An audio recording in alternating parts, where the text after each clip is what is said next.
Hello students, welcome to George Biology. We'll start with the third aspect of endomembrane system, that is lysosomes. Lysosomes, they were first observed by Christian D. Dewey. Christian D. Dewey.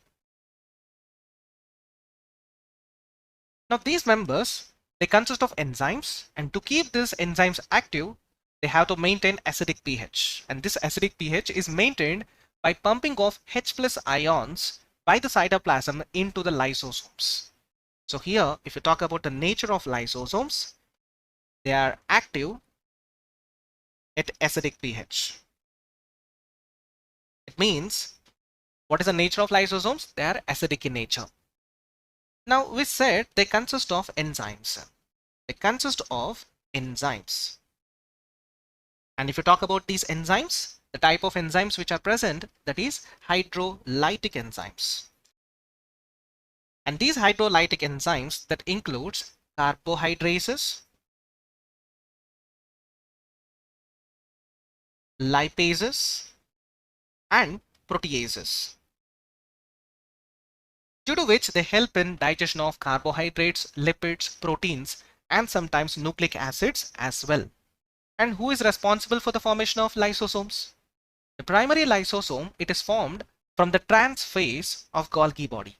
So let's talk about the types of lysosomes. Now lysosomes, they consist of polymorphic condition where different type of lysosomes that are present. The type of lysosome which are getting formed from the Golgi body directly, which is formed by the packaging of enzymes, that is called as primary lysosome. It means, what is primary lysosome? Golgian vacuole that is consisting of only enzymes. Golgian vacuole plus enzyme is equals to primary lysosome. So let's write the types here. Number 1, primary lysosome. So what are primary lysosomes? They are the ones which are freshly formed lysosomes. They consist of only enzymes. So they consist of only enzymes. Number 2. Now these primary lysosomes, if they take the materials which are entered into the cell, either it can be a liquid material or solid material, which are coming crossing the plasma membrane. So look at the diagram here.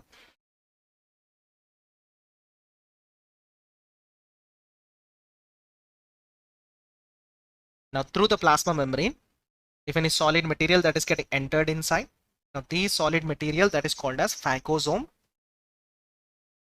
and this phagosome, it gets combined with the primary lysosome and becomes into secondary lysosome. So it consists of enzymes. Along with the enzymes, it consists of the solid material or as the food material which entered inside. That is called secondary lysosome. So what is a secondary lysosome? It's a combination of primary lysosome plus the digestive food material that entered into the cell. Now it consists of enzymes along with different other materials, due to which secondary lysosome is also called as heterophagosome. Heterophagosome. Next one. Now whatever these secondary lysosomes are there, they consist of digestive food materials, we said. Now these digestive food material, they will get digested, and if any material is left undigested because of its nature, now then such primary lysosome which is having undigested food material, that is called as tertiary lysosome. So what is a tertiary lysosome? Primary lysosome with undigested residual material. So here tertiary lysosome. Now this is an undigested material, due to which it acts like a residue inside the cell, so they are called as residual bodies. Residual bodies. So what is a tertiary lysosome? Primary lysosome plus undigested materials.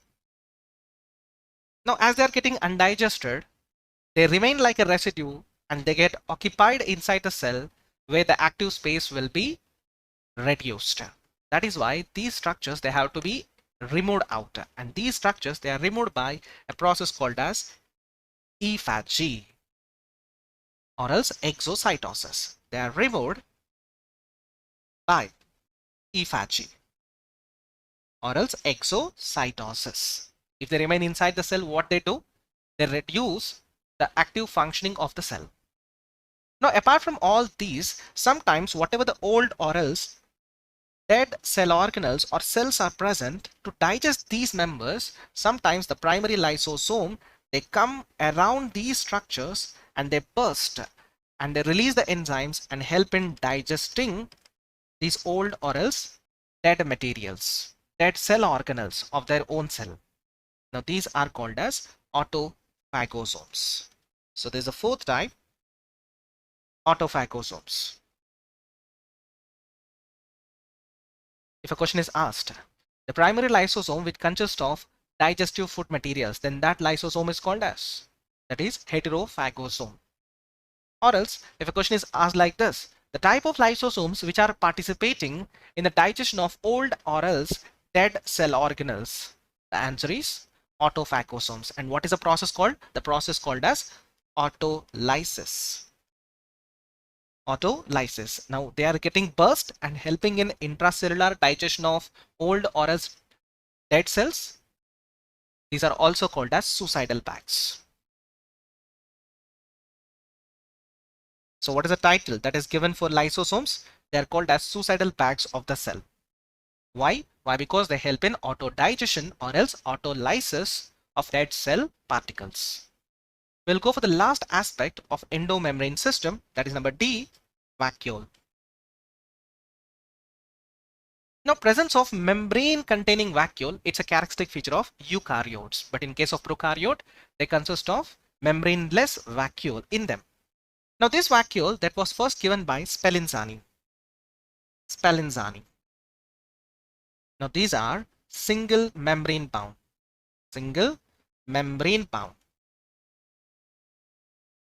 And they don't consist of cytoplasm inside.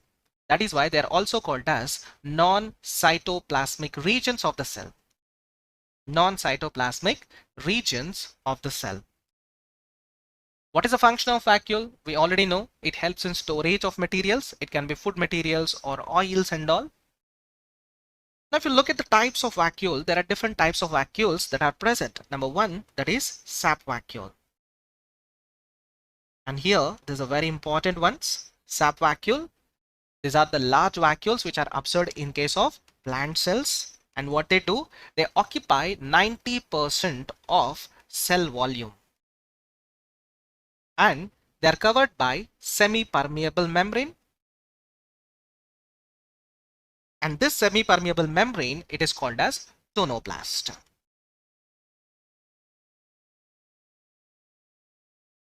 Number two, contractile vacuole. Now this contractile vacuole that helps in excretion, and that is a property of amoeba. And number three, food vacuole,